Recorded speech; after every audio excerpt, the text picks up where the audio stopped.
You can have the most perfect implementation of the technical side and fail within 15 minutes of your assessment because you don't have the processes to prove that you are controlling access. Access control is the biggest one. Everyone starts on access control because access control is the foundation that everything else is built on. Welcome to Trust Issue by Demo, the podcast where we go beyond checkbox compliance and get real about security. In every episode, we will break down what's happening in the world of CMMC, cybersecurity, and GRC, straight from the people building, auditing, and living it. Real conversation about real security.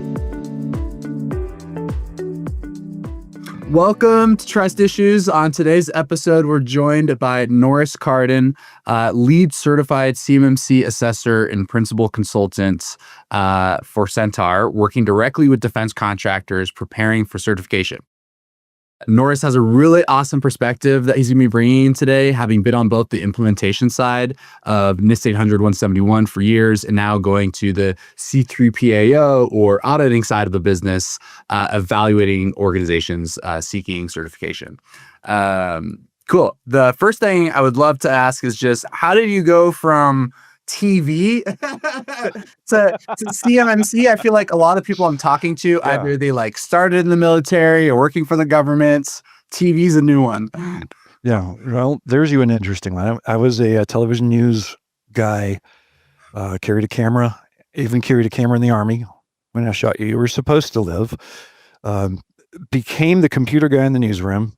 Actually I crashed in a helicopter, which I've got 5 fused vertebrae. So couldn't carry the camera anymore, became a newscast producer, a newsroom manager, was the operations manager of a TV station in Louisiana, and then became the computer guy and became the computer guy that worked with the newsroom software company. Then when I ended up working for the newsroom software company, it got bought and spun off and by a big corporation and ended up going out just pure IT.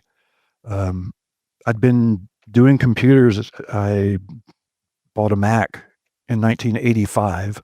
So, been doing computer stuff on the side. I had a 4-line dial-up bulletin board in the early 90s in my house.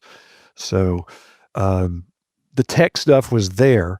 And I actually had studied a little circuits and stuff, and it was a ham radio operator. So the technical knowledge and was around.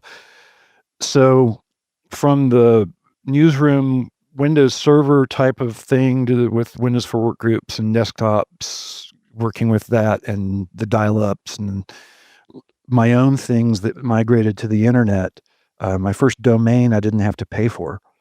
So Bruno remembers those years. My internet handle, if you know what that is, was NC54. So the numbers, the first people just got their initials. Then they started adding numbers. So rolled off into a pure IT role, working for the company that invented computer controlled lighting, managing their global network. Got really involved in, had already been doing email and internet stuff on my own, but got involved in firewalls and other things. There became focusing on Cisco. Realized that the job market, the Microsoft knowledge and experience was becoming a commodity. The Cisco knowledge and experience was becoming a commodity, early 2000s. So I started focusing in on, looked around and said, what's not going to go away? Security. I've been doing security as far back as that dial-up bulletin board because people were paying me money to have access to stuff. So it was, okay, what do you have access to? When does your subscription expire? Does your account exist? And can I share folders with you that I don't share with other people? And can I have private folders for myself and my buddy? Security was just a natural progression. Earned the CISSP in 2005. I had been working a couple years, 1, maybe 2 classes at a time on a master's degree through one of those online universities. Just ended up with a couple of different insurance companies. I was living in Madison, Wisconsin at the time. Look it up. You can probably figure out which ones, 3 different ones. um, and became experienced there, got the CISA, the Information System Auditor certification, rolled back to playing photographer for a little bit. I was telling you earlier that the job that moved me back to my hometown in Tennessee was to build the internet piece of a fiber to the home project. So TV, internet, television, or telephone. So internet brought me back. I ended up at doing the first IS internal audit job at a large credit union. Buddy of mine in Wisconsin started an MSP. He said, "Hey, come work for me, do my networks and firewall stuff." I've been a Fortinet reseller myself, an engineer since 2008. Also have experience with Checkpoint, Cisco, and other stuff. So picked up a job at with one of the major auto manufacturers in the US. I don't know if I can say Nissan or not, but in their information security group. So my background writing, I'd been editing people's content, their text, their scripts. My ability to write and edit. Nissan picked me and said, "Hey, we need somebody to help us with vendor contract negotiations." So assessments, kind of already been doing some, assisting companies with PCI prep and ISO prep and other things. Never really been an auditor, but so we were doing vendor assessments. So third-party vendors come in, try to sell you something, and the buyers and the business side and the legal side are saying, "Okay, great. Now tell us which of these vendors is better equipped to protect our data." So we used NIST CSF, the cybersecurity framework, to do assessments, just simple assessments of vendor A, vendor B, and then did the contract negotiation. So that was, some of it was easy, but some of those were huge companies, and working with all sorts of levels of lawyers and business people, and making sure that the specific language to the contracts met the desired requirements. So not quite DoD-ish, but sort of. And then got picked up after COVID killed that contract, got picked up with a company, Mad Security out of Huntsville, close enough to drive to, actually almost the exact same distance from me to Nashville and me to Huntsville. So worked with them as a CMMC gap assessor and consultant for 4 years. We would bring in a client would come to us with usually zero ready for CMMC. Like, what is this CMMC thing? Why do I have to do it? I need to do it. So this was CMMC 1.0. This is 2020. And where you had to have not only it written and doing, but you had to have a policy for it. So CMMC 1.0 was initially going to be different point levels for, are you doing it? Do you have it written down as a policy? And second, do you have, or the final, do you have a policy and procedure to do it? Which fortunately they took that away, because we would never be getting hardly anyone. It's hard enough right now.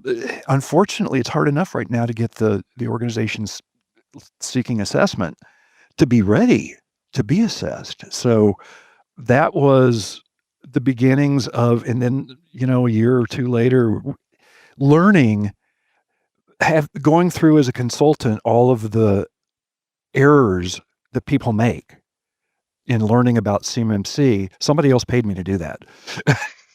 So I'm now with Centaur as a lead CMMC assessor, and I'm still learning.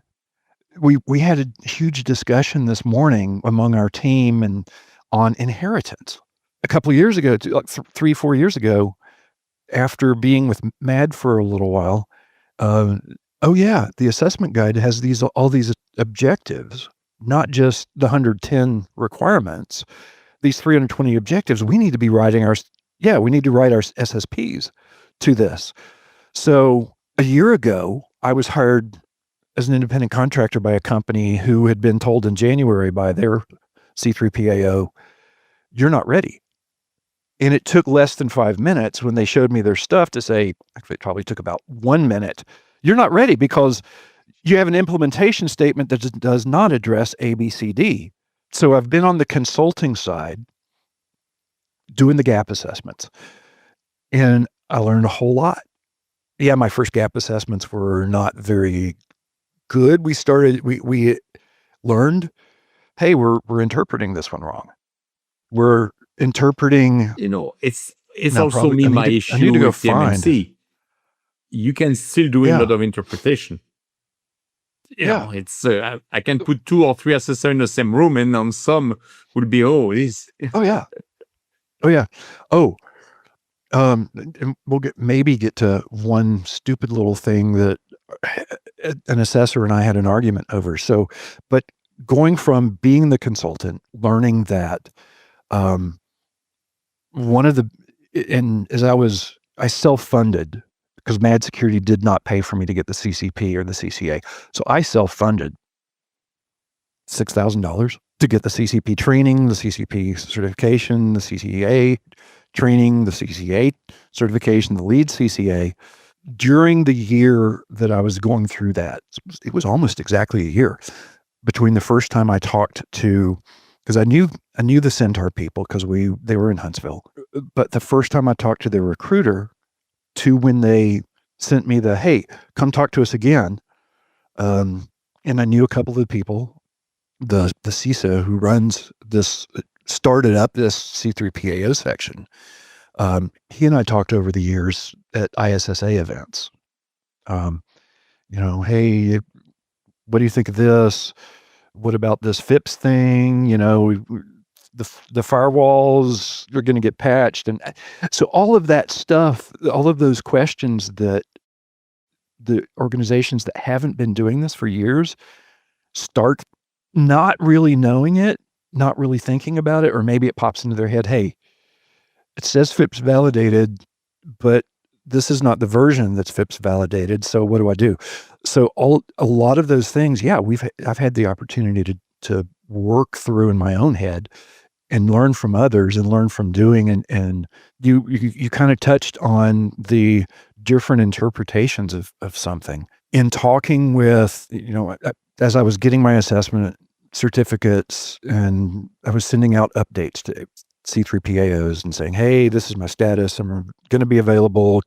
If you want to get me now as a professional, you can. Anyway, in interviews, multiple C3PAOs, when they interviewed me, pulled up 3.3.3, which is event review. Bruno's nodding his head. Review and update logged events. 5 words.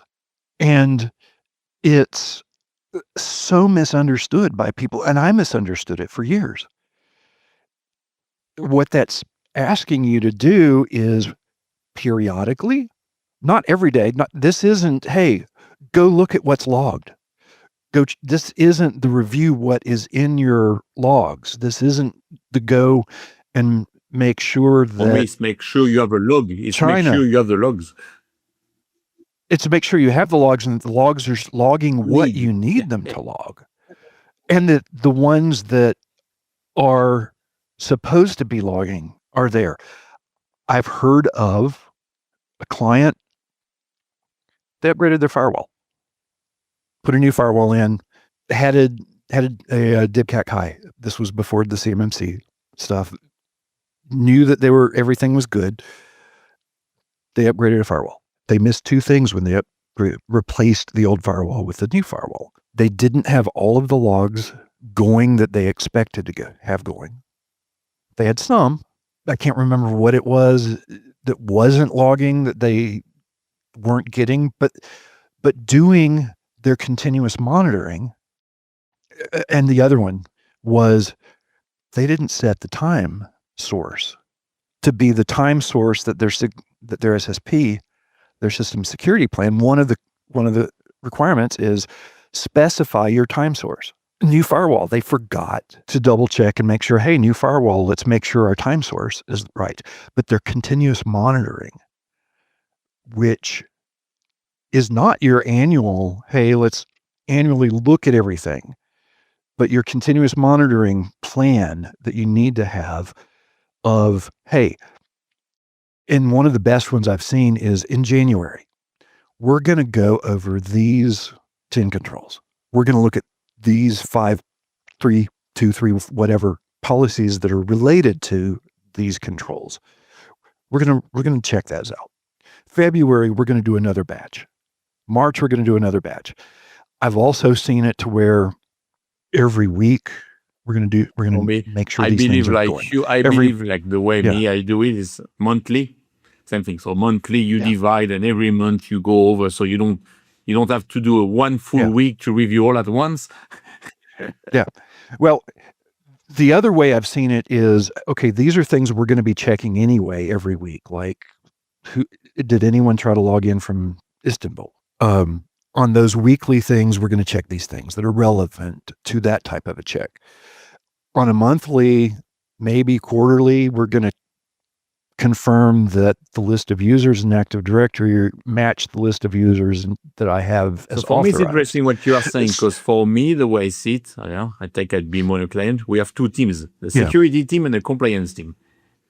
Oh yeah. The security, but this is smaller organization. The security team is supposed to be reviewing this is their job, to look at, compliance. Yeah. Who's doing compliance? So there's two ways to do that. And one of the SSPs I saw that did it that second way had every single objective in the SSP stated this would be reviewed weekly, monthly, quarterly, every 6 months, and then in the back of the SSP in an addendum was that list of every month we will do the ABCD or 3.1.4 to 3. Whatever. Every quarter we do these. So it was really well laid out. But personally, my preference is probably that January we check these, February we check these. Now, one thing that people don't understand is the word periodically. DoD in one of their FAQs, Department of CIO FAQs, go find those, read them. They're valuable information. It's not in the regulation, but it's stuff. They define, or maybe it was one of the memos, but they define periodically as no less than annual. And a lot of companies, and this was a template SSP provided by a FedRAMP approved, FedRAMP ready company, provided a template to their clients that had the requirement for periodically reviewing everything as monthly, not once a year. And the statement in the NIST 800-171 is periodically. So I can pretty much guarantee you anyone that's using that template probably didn't do that, isn't doing that. And if their assessors are on the ball and know what they're doing, they're going to fail. Because they say, in one of the things that companies need to understand is it's the SSP that's getting assessed. The system security plan is what's getting assessed. If you're doing it, that's awesome. But you got to show me. You got to demonstrate in words how. It's almost like you're telling like your wife that you're committed to going to the gym every day. You're like, well, you don't have to go every day. Like, no, I'm going to go every day. Like, okay, well, I'm going to hold you to it now. And if you don't, you're going to fail. But let's start off with once a week, once a month. Yeah. And the other thing is, if you go to the gym, but you didn't tell your wife, she's going to wonder where the heck you were from 6 to 7 a.m. every day.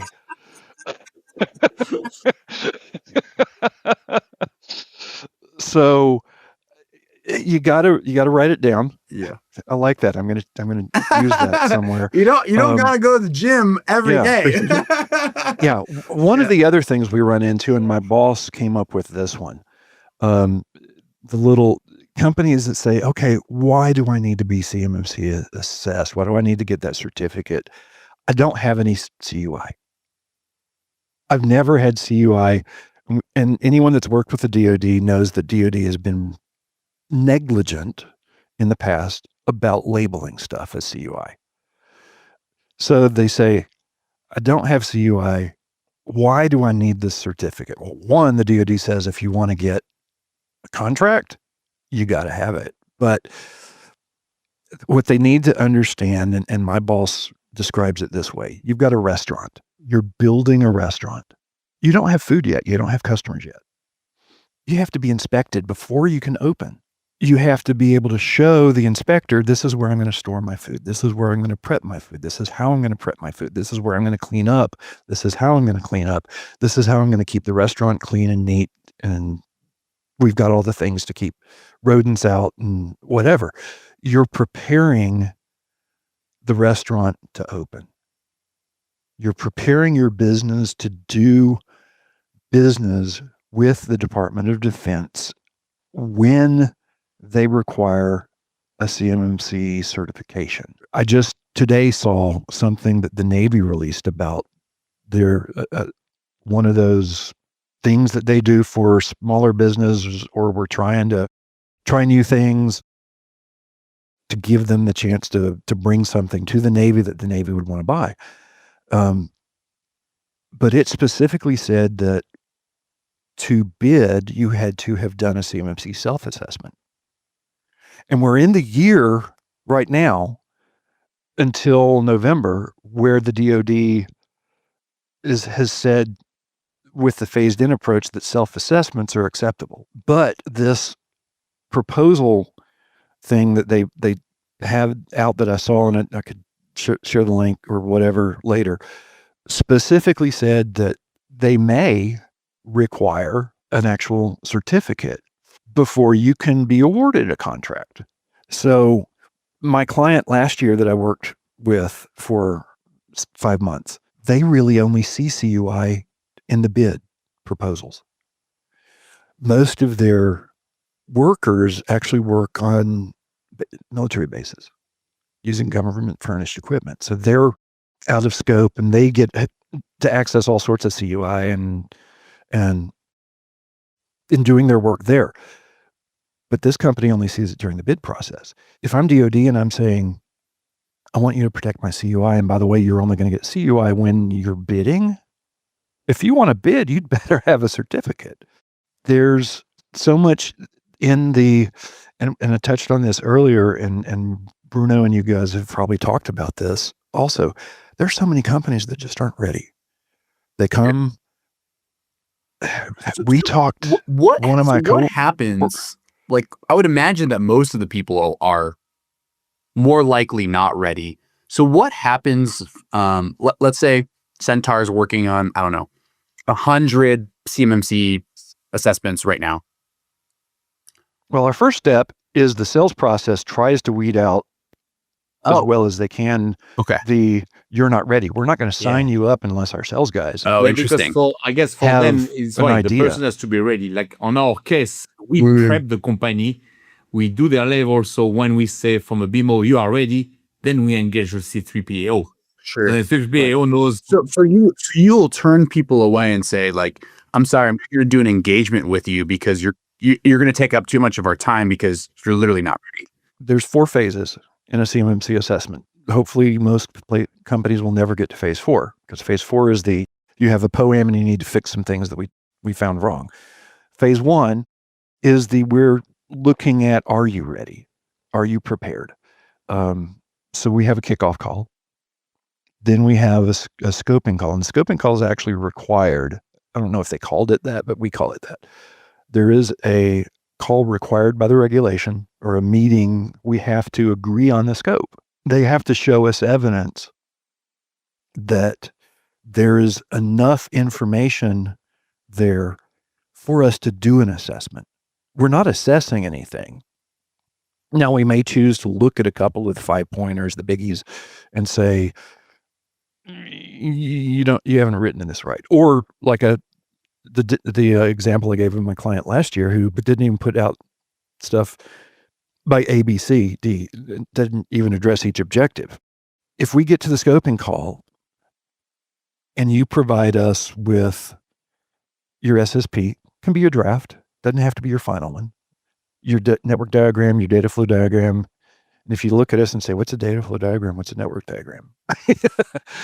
We're not going to be ready.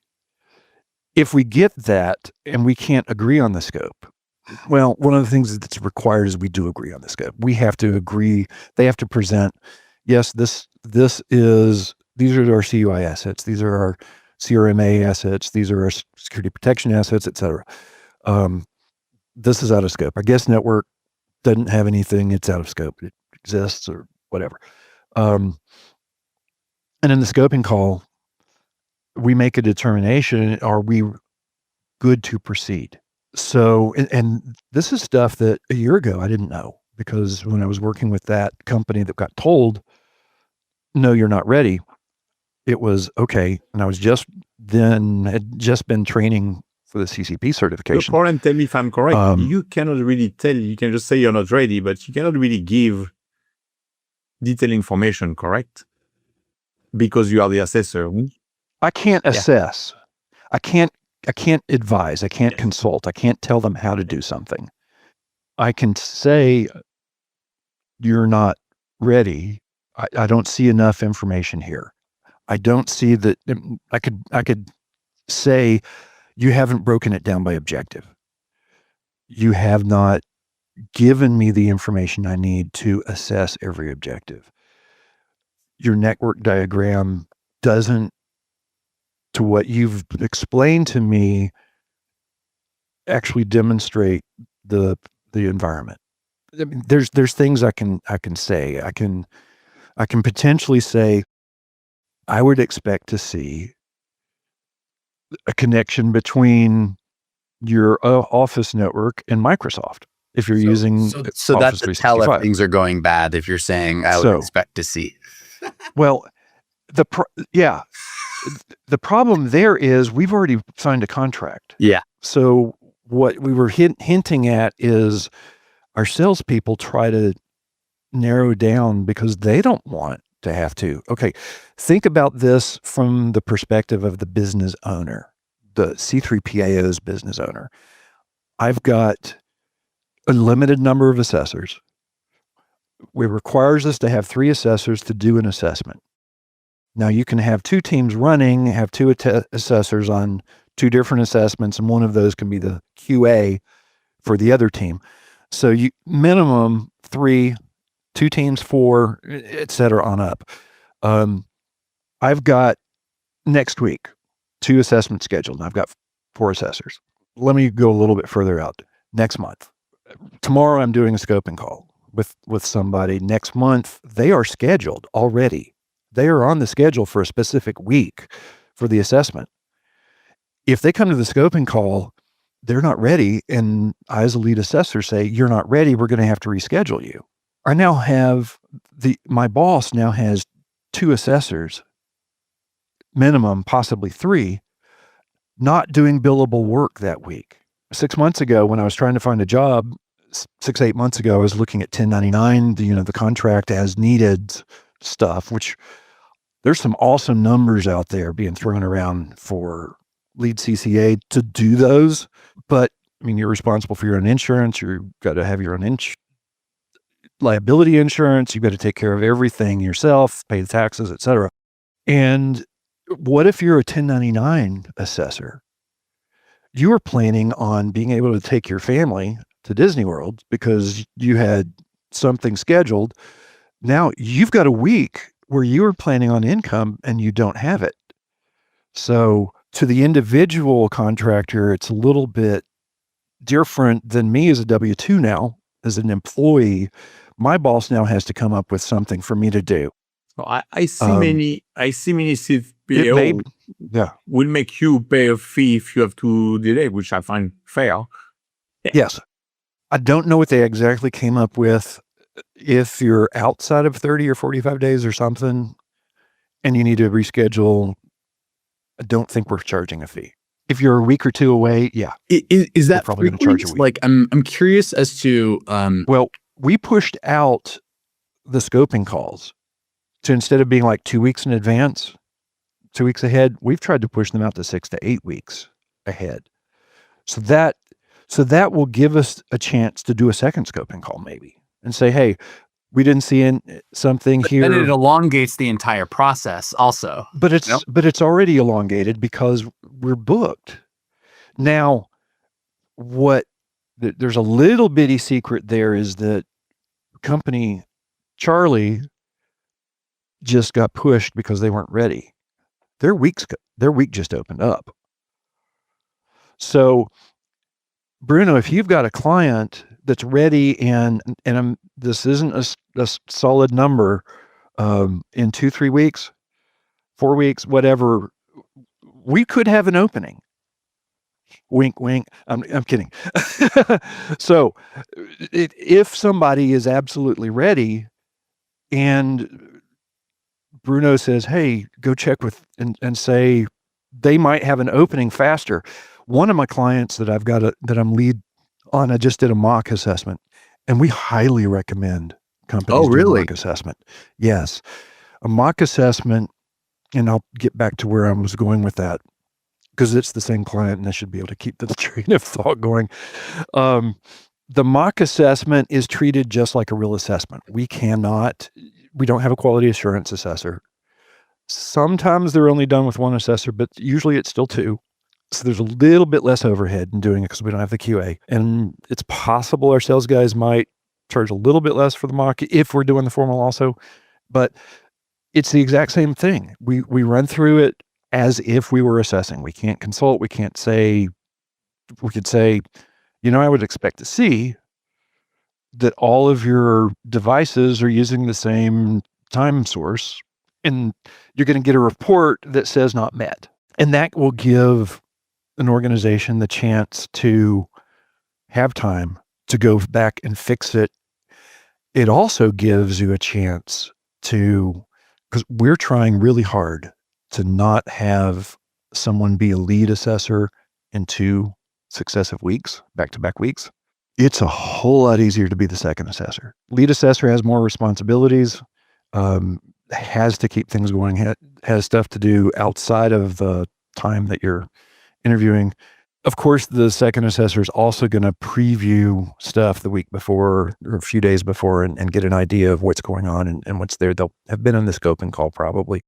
What percentage of organizations are doing the mock audit these days? A third. A third? I would have expected a little higher because third to half. For me, I've only been with Centaur since December. Yeah. But I would feel like for me we tell our client you should do the mock again from a perspective of it's better for you to have a second higher likelihood of achieving certification, right? Yeah. Third, I'd say a third to half. Okay. I'd have to go back and look at the number of that I've got. But for the people who aren't doing the mock, I find that really interesting. For the organizations that don't decide to do the mock, there's higher risk that you fail. Yeah. Oh yeah. Does that ever happen? Of course. Oh yeah. Oh, well, okay. Yes.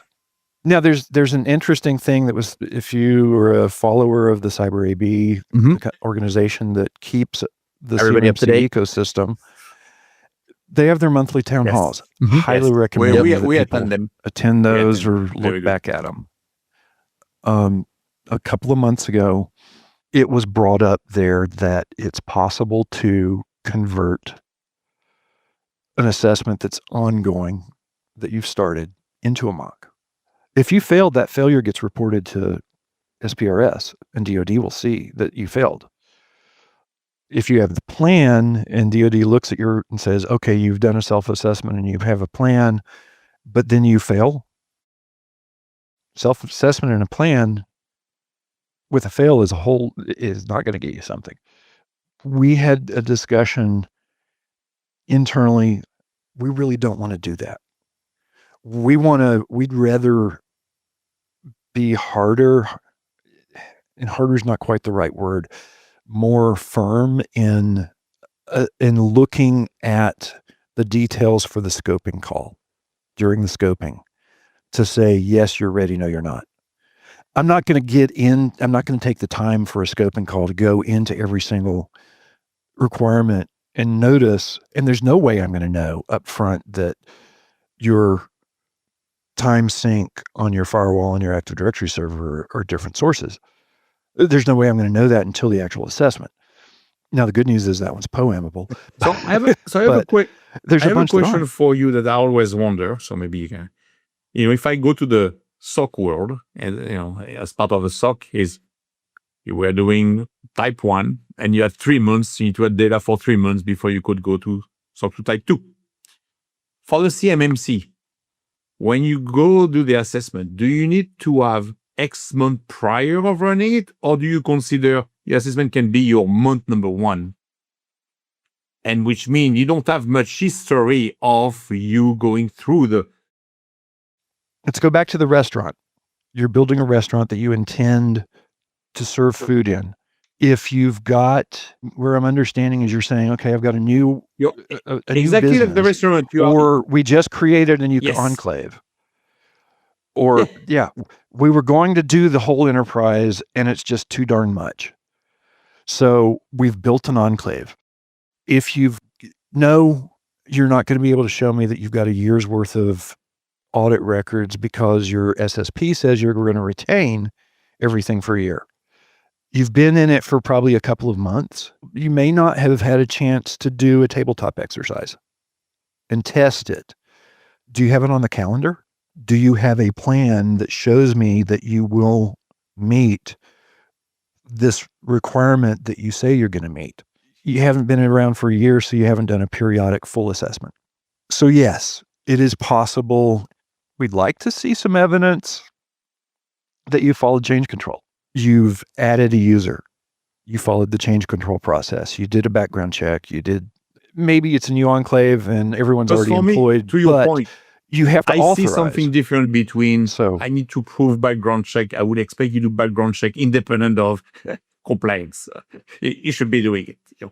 Versus, I'm going to show you that I have kept 5 years of the log, whatever, I'm putting a number. I just consulted with a company that is building an enclave, helped them write their SSP and everything. All of their employees, they're only going to have 5 people in the enclave. But these 5 people, when they were hired over the past 4, 5, 10 years, had background checks performed. They don't have to have a background check again to be authorized to be in the enclave, but they have to be authorized, and you have to have written a process for how you're going to authorize. You got to follow that process. And one of the things, and I'll throw this out as a pet peeve of mine, it'll pass, probably. An organization says to me, Active Directory is my list of authorized users. How did they get there? Who added them? Did a hacker get into your system last week and add a new user? And you're telling me that your system of record, your authority for who is authorized as a user of this environment is the fact that they have an account in Active Directory. And what happened if you fired someone? Did you remove the account? Yeah. Did you remove it? So is Sue, who left a year ago, is she still authorized? Jim Bob has a buddy named Kyle who says, hey, I'd love to see some of the stuff you're working on. So Jim Bob creates an account for Kyle outside of the normal process, and Kyle then gets in. Oh, that's really cool stuff. Thanks. Jim Bob created an account for Kyle. It's in Active Directory, and if Active Directory is your system of record, the account exists. So obviously, because you say that Active Directory is your system of record, that he's authorized, right? So systems, users, there's all sorts of everything interconnects. There are requirements at the beginning of 800.171 that relate to requirements halfway through, 2/3 of the way through. They roll back and forth. I would love to have an AI that can help me look at the SSP and the policy and say, this sentence in this policy is related to these 3 requirements. So that's going to come. We will never see an AI able to do the determination of is it adequate or is it sufficient? And that's another thing that OSCs, the organizations out there, don't know is the difference. We're assessing, one of my coworkers calls it, we're calling balls and strikes. I've pushed it a little bit further and said, I'm not going to criticize you on your pitch selection or the fact that you put your third baseman over between first and second base. Did you throw the ball down the middle and is it a strike? If so, great. Where you have a requirement that's an objective, we'll have to go here by objective. If you have an objective that says define or identify, you'd better have defined or identified. That time sync source is one of those. It specifically says define it.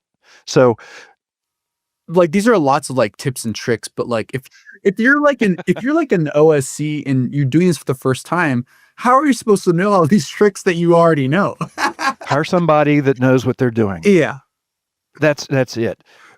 The company that hired me last year had an internal IT manager who said, "Yeah, I've read in this 800-171. I can do this. I can get us ready." And obviously didn't. There are a lot of companies out there who RPO, the marketplace, the CMMC marketplace is a good place to start. But I will tell you that the RPO side, the registered practitioners and the registered practitioner organizations, it's a pay to play. I plopped down $500 in 2020 when I still didn't even know that you needed every objective in your SSP. I was an RPO or an RP, sorry. RPO is the organization. I was an RP.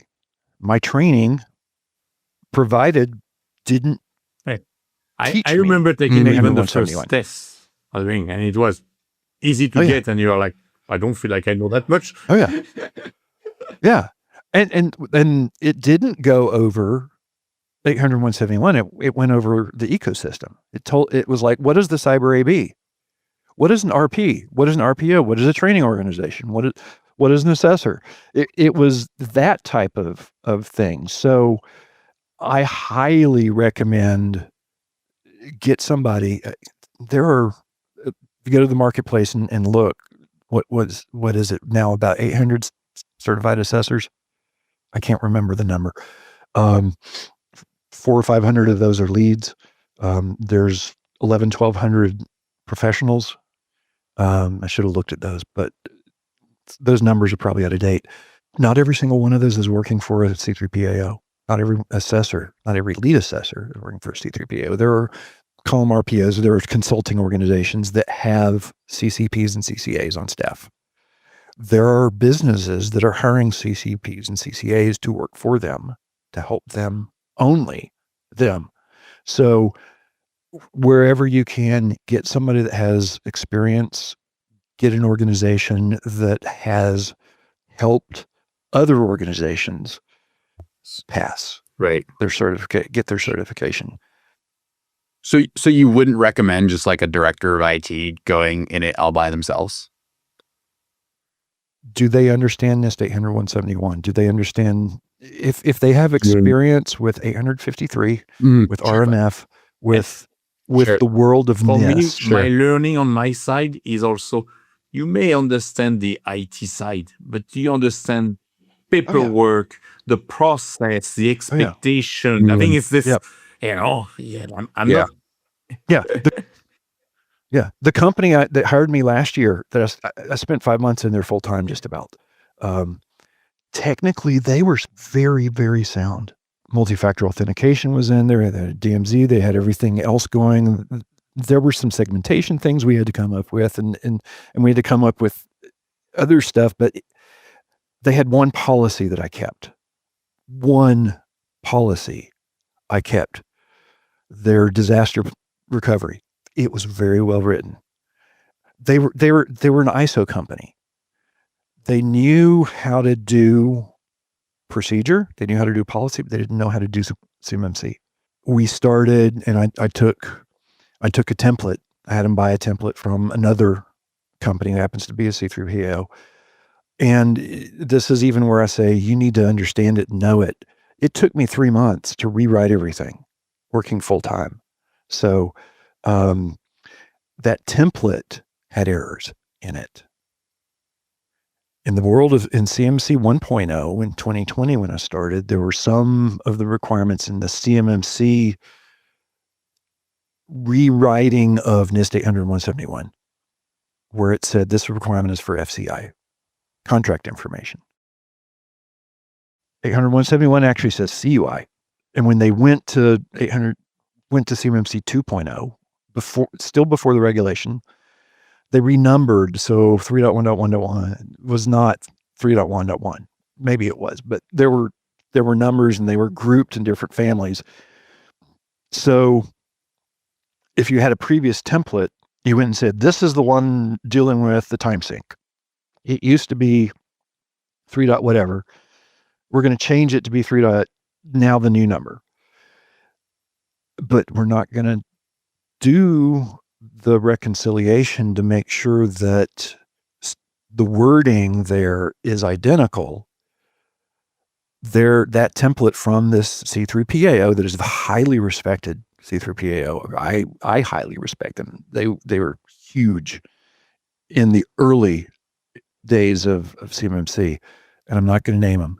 Their template, when I looked at it again in August of last year, still, even after I told them you have errors, the template that a customer can download still had those same errors. It's why for me, if I, for the listeners, again, I don't doubt their IT. Most of them will be very good from an IT perspective, but it's everything else. You can have the most perfect implementation of the technical side and fail within 15 minutes of your assessment starting because you don't have the processes to prove that you are controlling access. Access control is the biggest one. It's the one that I'm betting everyone starts on access control because access control is the foundation that everything else is built on. So if you don't identify who your users are, one of my clients that I consulted with not too long ago, I don't need to have a separate account for an admin, and because this guy is only an administrator. And I said, no, the account you log into is your user account, or you have identified somewhere else in your system security plan because of 800-171, you have identified what a standard user can do. Standard user can read and edit and save Word files, Excel files, browse the internet, generally browse the internet, maybe. If it's one of those, we're wide open. Well, you've defined that. Your administrator account that you're trying to tell me is the only account you need, can it do all those things? Because there's also another requirement that says that what the standard user can do has to be different than what the privileged user can do. So now it doesn't mean that the privileged user can't do some of the things that this ordinary user can do, but they certainly are going to be able to do other things. And you don't want, if the account that you log into, if that is compromised, you've just allowed, and this doesn't get into why, but you've just allowed somebody access to privileged access. So elevated access, there are so many little things. But if you aren't documenting it, if you don't have the list of users, if you don't have the list of devices, if you're not controlling access, and you can't demonstrate it. Now, your SSP, before CMMC certifications came in, DIBCAC, the DoD organization that can come in and audit, and by the way, they still have the opportunity to do this, could call you as a defense contractor and say, send us your SSP and all supporting documents. We're going to assess that. Bruno, what was it called, a DIBCAT moderate or medium? I can't remember. DIBCAT medium. DIBCAT's going to come on site and do everything and observe and say, show me, DibCAC moderate was send me all of your documentation, your SSP and all the supporting Is it up documents. to date? That gets assessed. Yeah, that gets assessed. And if you can't show them with that, here's my list of users, here's my list of devices, here's my, and they're authorized in this manner. And this is how we confirm that they're authorized, and it's just not going to be good. Yeah. So you can be technically sound. Bruno's got to go, unfortunately. Yeah. No, but I think So That is another episode of Trust Issue. In this conversation, help you think differently about compliance, security, or trust. Share it to help someone who is still stuck in a checkbox mode. Each week, we will keep bringing you more episodes, resources, and real-world insight from the BMO team. Wherever you are listening from, don't forget to rate the podcast and follow us to stay up to date on the latest development in the GRC space. Remember, compliance gets you certified, but real security, that earns trust. Thank you for listening.